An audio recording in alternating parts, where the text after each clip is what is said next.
La perte de confiance en une personne proche est l'une des épreuves émotionnelles les plus profondes que nous puissions rencontrer. Quand les relations se brisent avec quelqu'un en qui on avait une confiance illimitée, cela laisse des traces indélébiles dans le cœur. Dans des situations particulièrement difficiles, un tel coup du sort peut mener à des conséquences irréversibles dans la vie de tous les concernés, que ce soit une relation amoureuse compliquée entre 3 personnes ou plus tristement, un drame familial. Parfois, le prix de la trahison est disproportionnellement élevé et ses conséquences ne peuvent être corrigées. Dans la communauté médicale du Texas, David Harris s'est fait une réputation de brillant orthodontiste. Sa carrière professionnelle a commencé à la faculté de médecine, bien qu'il voulait initialement devenir médecin généraliste. Le jeune homme a montré une détermination étonnante dans ses études, tout en trouvant du temps pour les amis et les loisirs. Malgré l'emploi du temps exigeant, il ne manquait aucune réunion avec sa bande d'école, ni aucune fête. David a toujours beaucoup valorisé les relations familiales, ce qui a joué plus tard un rôle important dans sa vie. Après avoir reçu son diplôme, il s'est concentré sur la dentisterie et rêvait d'avoir son propre cabinet. Son charme naturel et sa capacité à établir un lien avec les patients ont rapidement fait de lui une personnalité connue dans la ville. La réputation de David grandissait chaque année et son cabinet prospérait grâce à son professionnalisme et son attention aux détails. Parallèlement se déroulait l'histoire de Clara Suarez de Colombie. Aînée de 4 enfants dans une famille modeste mais travailleuse, elle a montré des capacités exceptionnelles dès sa jeunesse. Son apparence rayonnante lui a permis de briller dans des concours de beauté où elle a remporté plusieurs prix et même une victoire. Après ses études de dentisterie dans une prestigieuse université colombienne, Clara a réalisé son rêve de longue date, déménager aux États-Unis. Elle est arrivée au Texas à 20 ans, prévoyant un séjour temporaire, mais l'État l'a tellement charmée qu'elle a décidé de rester. Consciente que son diplôme sud-américain n'était pas suffisant pour travailler aux États-Unis, elle s'est inscrite dans un collège local. Après l'obtention de son diplôme, comme David, elle aspirait à ouvrir un cabinet privé, bien qu'elle manquait initialement d'expérience. Leur rencontre semblait prédestinée. Ils ont découvert tant de points communs entre eux. David a proposé à Clara de travailler d'abord comme infirmière dans son cabinet. Plus tard, lorsque le cabinet s'est agrandi, elle est devenue orthodontiste à part entière. Les gens autour d'eux remarquèrent souvent à quel point ces 2 personnes charismatiques, attrayantes et déterminées, s'accordaient harmonieusement. Ils ont construit une carrière impressionnante et fondé une famille dont beaucoup ne pouvaient que rêver. Cependant, derrière la prospérité apparente, comme c'est souvent le cas, se cachaient leurs propres difficultés. La Saint-Valentin de 1992 est devenue spéciale pour David et Clara. Ils ont uni leur destin par le mariage. Leur histoire n'avait commencé qu'1 an auparavant, mais les sentiments étaient si forts qu'ils décidèrent de ne pas attendre. David avait déjà de l'expérience avec la vie de famille, et de sa relation précédente grandissait sa fille, Lindsay. Après l'apparition de Clara dans leur vie, une relation étonnamment chaleureuse s'est développée entre elle et sa belle-fille, en grande partie grâce à des intérêts similaires.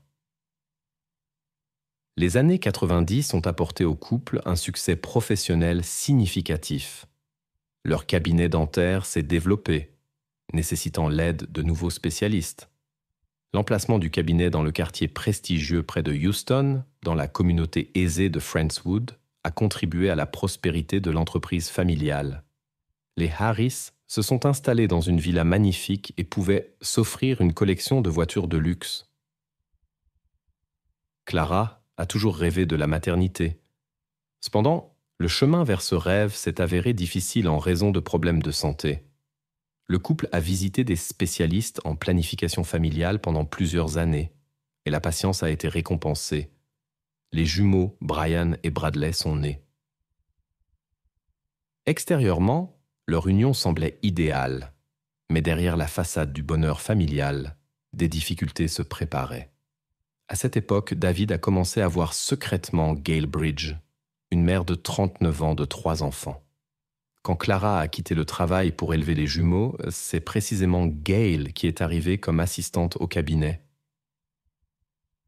L'histoire de Gail ressemblait beaucoup à celle des Harris, sauf que son mariage s'est terminé après 15 ans. En 2001, quand elle a vu l'offre d'emploi au cabinet Harris, elle a décidé de tenter sa chance. Son expérience dans ce domaine faisait d'elle une excellente candidate. Lors de l'entretien, David a immédiatement remarqué la manière captivante de communiquer de Gail. À ce moment-là, Clara traversait une phase difficile après la naissance des enfants. Elle souffrait de manque de sommeil, essayait de faire face au surpoids, était complètement absorbée par les soins des petits. Le mari se sentait négligé et en parlait avec des amis. Gail a montré un intérêt sincère pour le travail et la communication. Au début, il n'avait qu'une relation professionnelle, puis une sympathie amicale s'est développée. Manifestement, David ressentait une attirance de plus en plus forte pour elle, bien qu'il le cachait. Après tout, les collègues connaissaient bien sa femme. Il essayait d'éviter les rumeurs, mais l'attirance devenait de plus en plus forte. Au début de 2002, alors que février touchait à sa fin, un dîner d'affaires ordinaire a changé la vie de nombreuses personnes. David a invité Gail dans un restaurant local et elle a accepté l'invitation. Leur relation s'est développée en secret, bien que David ait fait preuve d'une insouciance étonnante. Il apparaissait souvent avec Gail dans le même restaurant où il déjeunait habituellement avec Clara, sa femme. La famille Harris était bien connue des propriétaires du restaurant. Une telle imprudence ne pouvait pas passer inaperçue longtemps. Début juillet de la même année, les collègues du centre dentaire ont accidentellement découvert leur liaison. Le couple ne pouvait pas contenir ses sentiments directement sur le lieu de travail. David a demandé de garder cela secret, mais son imprudence a encore joué un rôle. Il a mené sa correspondance avec Gail via l'ordinateur familial, et bientôt Clara a découvert leur message. La réaction de Clara en a surpris beaucoup. Pas de scène bruyante ni de reproches. Elle s'est efforcée de préserver la famille et a jugé important de discuter de la situation. Dans les conversations avec ses amis, elle a admis qu'elle se sentait trahie, mais s'est partiellement blâmée elle-même, disant qu'elle consacrait trop de temps aux enfants. David semblait aussi vouloir reconstruire la famille. Il a assuré qu'il n'avait qu'une relation innocente avec Gail. Les époux ont décidé de recommencer à zéro et sont partis en Jamaïque avec toute la famille. Pendant les vacances, ils ont eu de nombreuses conversations confidentielles et ont convenu de surmonter les difficultés ensemble. Il était entendu que Gail ne travaillerait plus à la clinique, exactement ce que Clara voulait. Après le retour, David a effectivement passé plus de temps avec la famille. Il a promis de trouver un remplaçant pour Gail et a même montré une offre d'emploi à sa femme. Cependant, cela s'est avéré n'être qu'une façade. Dans le dos de sa femme, les rencontres avec Gail continuaient. David l'a seulement averti qu'il devait maintenant être plus prudent. À la recherche de soutien, il a partagé ses sentiments avec des collègues proches. Il était déchiré entre la famille et les nouveaux sentiments, sans trouver d'issue. Il ne voulait pas perdre Gail, mais ne pouvait pas non plus quitter la famille. Le lien avec sa femme et ses enfants, la réticence à détruire l'ordre établi, les questions de propriété et de garde, tout cela le pesait. Les amis lui ont conseillé de se concentrer sur la famille. Parfois, il penchait vers cette décision. Clara ne savait rien de ses doutes. L'entourage croyait qu'il trouverait lui-même la bonne décision. Les employés de la clinique ont essayé de ne pas s'immiscer, mais leur silence n'a peut-être fait que compliquer la situation, qui a bientôt pris un tournant inattendu. Le 17 juillet 2000, deux commença par une conversation ordinaire entre les époux. Quand Clara demanda à David ses sentiments pour elle, il hésita de façon inattendue à répondre. Cette pause suscita l'inquiétude de son épouse. À ce moment-là, il fut saisi d'inquiétude. Il pensa que Clara aurait pu découvrir ses rencontres secrètes. Jusqu'au soir, la tension atteignit un tel point que David Harris ne put plus cacher la vérité. Il avoua à son épouse sa relation avec Gail et raconta qu'il la rencontrait plusieurs fois par jour. Cette liaison durait encore, et il ne trouvait pas la force d'y mettre fin. Quand Clara l'apprit, elle était hors d'elle. Le lendemain, elle appela Gail et lui communiqua son licenciement. David ne s'opposa pas à cette décision. Les jours suivants, Clara contacta Gail à plusieurs reprises. Elle parla de la façon dont celle-ci avait détruit sa famille par son intervention. Néanmoins, Clara voulait encore sauver le mariage et demanda directement à son mari ce qu'elle pouvait changer pour regagner toute son attention. Pendant le dîner, David partagea ses sentiments. Il se sentait seul, car toute l'attention de Clara était tournée vers les jumeaux de 3 ans. Il avoua aussi que la silhouette de sa femme après l'accouchement ne l'attirait plus. À la fin du dîner, Clara lui assura qu'elle était prête à changer pour leur relation. Déterminée à se battre pour la famille, elle changea complètement son style de vie. Elle engagea un coach personnel, commença à aller à la salle de sport et au solarium. Elle visitait régulièrement l'esthéticienne, prenait soin de sa coiffure et de sa manucure. Dans ses projets figuraient même des traitements esthétiques. David remarqua ses efforts et fut impressionné. Il promit de mettre fin à sa relation avec Gail et convint d'une rencontre avec elle le 24 juillet 2002 pour lui communiquer sa décision personnellement. Bien qu'il aurait pu le faire par téléphone, Clara soutint l'idée d'une rencontre en personne. Cependant, après l'incident, Clara ne put plus faire entièrement confiance à son mari. 3 jours avant la rencontre prévue, elle engagea un enquêteur pour surveiller le couple et paya une semaine de ses services. Les 2 premiers jours se sont déroulés sans incident. Gail n'est pas apparue à la clinique privée de la famille Harris. Après ses quarts de travail, son mari ne l'a pas rencontrée, et il semblait que leur relation était vraiment terminée, comme il l'avait affirmé. Le soir approchait où le dîner et la supposée résolution de la situation compliquée étaient prévus. Ce jour-là, la protagoniste a invité sa belle-fille Lindsay à faire du shopping ensemble. Ces derniers temps, Clara choisissait avec un soin particulier des tenues voyantes, dans l'effort de regagner l'attention de son mari. La belle-fille de 17 ans n'a rien remarqué d'inhabituel dans le comportement de Clara. Le choix de l'heure des courses n'était pas un hasard. L'itinéraire passait devant le restaurant où son mari était censé rencontrer Gail à ce moment-là. Il était supposé mettre fin à cette relation. Clara avait l'intention de vérifier ce moment personnellement. Elle a fait plusieurs tours autour de la zone du restaurant en essayant de trouver la voiture familière. À sa surprise, la voiture de son mari n'était visible nulle part. Cela a éveillé les soupçons, et la femme s'est rendue à la maison de Gail, mais n'y a trouvé ni sa voiture, ni le véhicule de David. Clara a contacté un détective privé et a exigé des informations sur la localisation de son mari.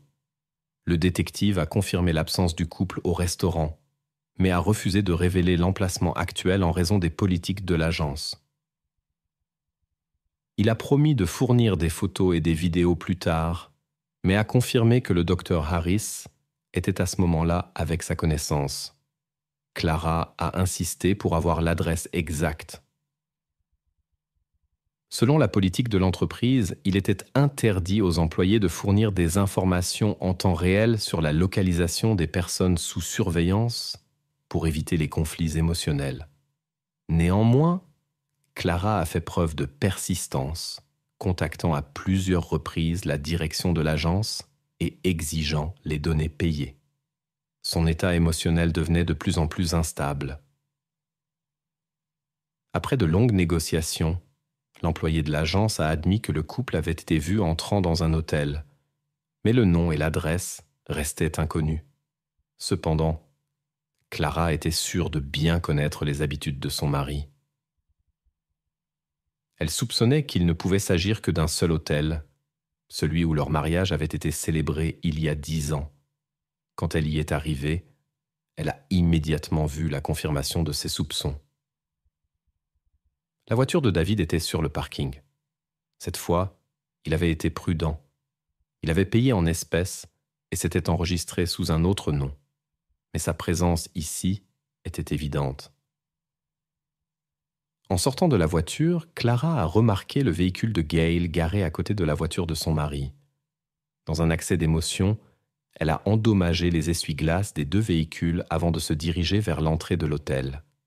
Lindsay décida d'accompagner sa belle-mère à l'hôtel, ne voulant pas rester seule dans la voiture.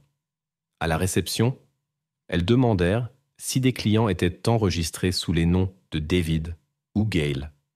Le réceptionniste répondit que non. La fille comprenait toute la situation avec son père, le considérait coupable, mais voulait confirmer si les soupçons de sa belle-mère étaient fondés. Clara pouvait à peine contenir ses émotions lorsqu'elle soupçonna ce qui se passait dans l'une des chambres. Elles rassemblèrent toutes leurs forces et attendirent dans le hall. Elles vérifièrent tous les espaces accessibles et s'installèrent dans les fauteuils pour mettre de l'ordre dans leurs pensées. Combien de temps l'attente aurait duré reste incertain, si Lindsay n'avait pas décidé d'accélérer les événements. Elle appela son père et l'informa d'une situation urgente avec les jumeaux. Apparemment, ils avaient de la fièvre et sa présence était nécessaire à la maison. Il promit de revenir bientôt. L'attente ne dura pas longtemps. Après quelques minutes, les portes de l'ascenseur s'ouvrirent. David en sortit, tenant Gail par le bras. Ils conversaient avec animation et échangèrent des sourires. Le couple se dirigea vers la sortie. Visiblement, ils prévoyaient de rentrer chez eux. À cette vue, Clara et Lindsay ne purent contenir leurs émotions. Elles se précipitèrent sur Gail. Une scène émotionnelle commença dans le hall. Clara déversa ses sentiments refoulés sur sa rivale et endommagea ses vêtements. Lindsay criait des reproches à Gail et exprimait son indignation. Le personnel de l'hôtel tenta d'intervenir, mais sans succès. L'un des employés remarqua comment David écartait son épouse et protégeait Gail de son corps. Ce geste protecteur envers la rivale ne fit qu'intensifier l'indignation de Clara. Finalement, le docteur Harris réussit à calmer la situation. Les employés de l'hôtel aidèrent Gail à rejoindre sa voiture. David écouta les reproches de sa femme et de sa fille et tenta de les arrêter. Mais elles coururent vers la Mercedes de Clara. À l'intérieur de la voiture, les émotions explosèrent. Pendant plusieurs minutes, Clara ne put se calmer et continua d'exprimer tout ce qu'elle pensait de son mari. Lindsay essaya de raisonner sa belle-mère, bien qu'elle-même fût bouleversée par les actions de son père. À un moment, Clara leva les yeux. À travers le pare-brise, elle vit David debout côté conducteur de la voiture de Gail. Il disait quelque chose pendant que la rivale se préparait à partir. Clara raconta plus tard qu'à ce moment-là, tout devint flou devant ses yeux. Soudainement, elle appuya sur l'accélérateur et dirigea la voiture vers celle de Gail. David fut projeté à plusieurs mètres à travers le parking. Lindsay, assise à côté de sa belle-mère, tenta d'arrêter ce qui se passait, mais Clara semblait n'entendre personne. Ce soir-là, une scène dramatique s'est déroulée sur le parking. Clara, qui était au volant de la voiture, a commis un acte irréfléchi. David gisait sur l'asphalte pendant qu'elle continuait à tourner sur le parking comme en transe, le regard absent, comme si elle avait perdu contact avec la réalité. Lorsque la voiture s'est enfin arrêtée, Lindsay a sauté du véhicule. Les témoins oculaires ont rapporté comment la jeune fille a couru vers la porte du conducteur et a fait reprendre conscience à Clara, après quoi elle s'est effondrée en pleurant à côté de son père. En sortant de la voiture, elle s'est approchée de son mari et a regardé la scène avec confusion. Tenant son mari, elle l'a supplié de se réveiller avant l'arrivée des ambulanciers. Malgré l'arrivée rapide des services d'urgence, David Harris n'a pas pu être sauvé. Profitant du chaos avant l'arrivée des forces de l'ordre, Clara a quitté les lieux, mais a été rapidement retrouvée. Cette nuit-là, elle a affirmé n'avoir eu aucune mauvaise intention, mais voulait seulement donner une leçon à son mari infidèle, car elle ne pouvait pas gérer ses émotions. À ce moment-là, les experts travaillaient déjà sur la scène du crime. De manière inattendue, des témoins importants sont apparus. Une agence d'enquête privée que Clara avait engagée pour surveiller son mari a documenté tout ce qui s'est passé devant l'hôtel. L'incident entier a été enregistré sur vidéo et remis aux autorités. Les enregistrements vidéo ne correspondaient pas à la version de la femme agitée. On pouvait y voir sa voiture passer 3 fois sur l'endroit où David se tenait. Il a été supposé que chaque action était intentionnelle, bien que David ait cessé de bouger après le premier impact. L'examen médical n'a révélé qu'une seule blessure due à l'impact avec la voiture, ce qui est devenu un point de controverse au tribunal. L'histoire de Clara Harris a immédiatement attiré l'attention de la société. Du jour au lendemain, toutes les chaînes de télévision ont rapporté cette affaire. Les circonstances de l'incident et l'histoire précédente ont captivé les spectateurs. Un intérêt particulier a été suscité par le fait que cela s'est produit dans une famille d'hommes d'affaires prospères de bonne réputation. La situation s'est compliquée par l'implication de la fille de 17 ans de David. En février 2003, l'affaire a été portée devant le tribunal. Les procureurs ont affirmé que l'engagement des enquêteurs privés n'était pas seulement une tentative de découvrir la vérité sur son mari, mais faisait partie d'un plan soigneusement élaboré par jalousie. L'épouse offensée cherchait vengeance. L'accusation a souligné qu'après le conflit à l'hôtel, suffisamment de temps s'était écoulé pour se calmer. Par conséquent, les actions suivantes ne pouvaient être que conscientes. Elle a agi avec détermination, sans laisser de chance. Lindsay a témoigné contre sa belle-mère et confirmé tous les détails car elle était dans la voiture. La jeune fille a dit qu'elle avait crié, pleuré et supplié Clara de s'arrêter. Mais la femme, saisie par la colère, n'écoutait personne. Les avocats ont essayé d'expliquer tout cela comme un éclat involontaire dû au choc de l'infidélité de son mari. La défense a fait venir de nombreuses connaissances de Clara. Tous l'ont décrite comme une mère dévouée et attentionnée et une épouse fidèle qui essayait de maintenir la famille avec David. Même quand elle a appris la liaison de son mari avec la secrétaire, elle a montré sagesse et patience dans sa tentative de sauver le mariage. Clara s'occupait activement de son apparence, visitait un cosmétologue et prévoyait des interventions cosmétiques.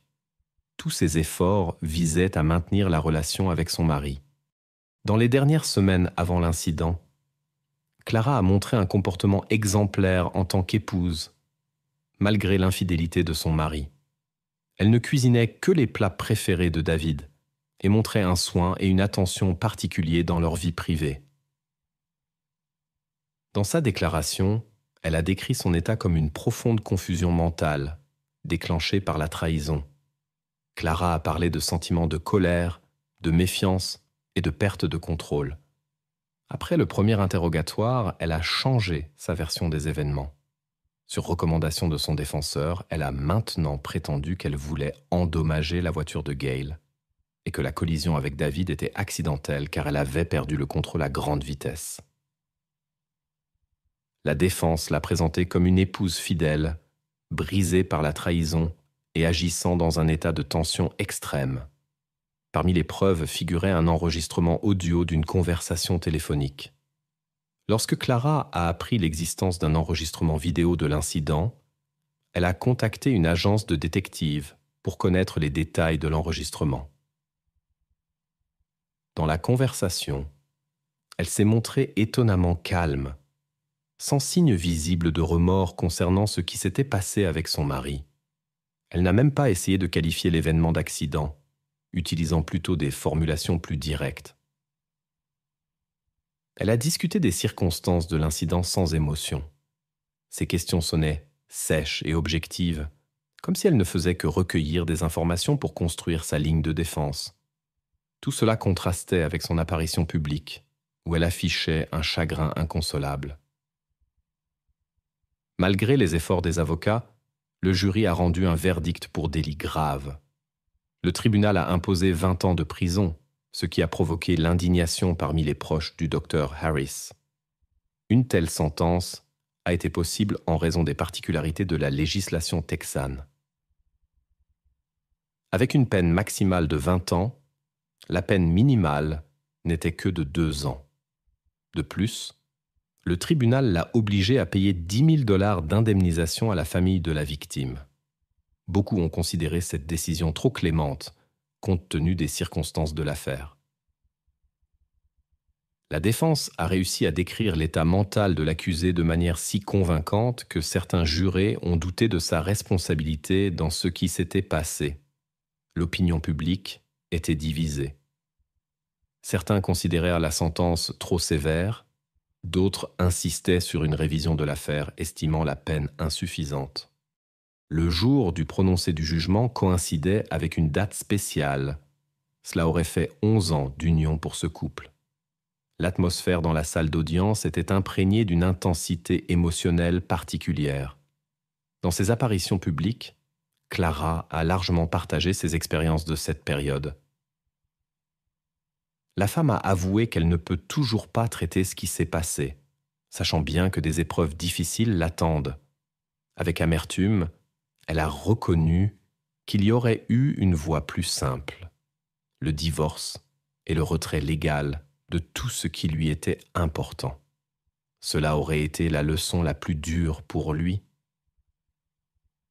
La principale préoccupation de Clara était l'avenir de ses jumeaux et de sa belle-fille de 17 ans. La garde des enfants a été confiée à des amis de longue date de la famille. Ils organisaient régulièrement des rencontres entre les enfants et leur mère sur son lieu de résidence temporaire. Grâce à sa bonne conduite, Clara a reçu la possibilité de rentrer chez elle plus tôt. Sa libération a eu lieu le 11 mai 2018, après 15 ans de détention. Elle est bientôt devenue une invitée fréquente de diverses émissions de télévision. Sur les écrans est apparue une femme souriante de 60 ans, pleine d'enthousiasme pour tout recommencer. Un détail intéressant. Peu après son retour à la maison, elle s'est adressée à une agence de détectives privée en demandant le remboursement d'une partie de l'acompte versé. Elle avait payé une semaine d'observation de son mari, mais des circonstances imprévues sont survenues après seulement 3 jours. Comment cette dispute s'est terminée est restée inconnue. Pendant son isolement, Clara a consacré son temps à la création de livres pour les malvoyants, les traduisant en braille. Après son retour, elle a partagé les détails de ses expériences vécues et a parlé des difficultés à surmonter ce qui s'était passé. Beaucoup étaient sceptiques face à ces révélations et les considéraient comme une tentative d'attirer l'attention. L'exemple de Clara Harris a montré comment même des membres respectables de la société peuvent commettre une erreur fatale. Les observateurs qui ont suivi attentivement le développement des événements ont remarqué un calme et une distance inhabituelle dans ses récits sur le passé. Après sa libération, elle a déclaré que sa priorité était de restaurer les relations avec ses enfants. Si Clara a réussi à restaurer ce lien, il n'y a pas d'informations à ce sujet,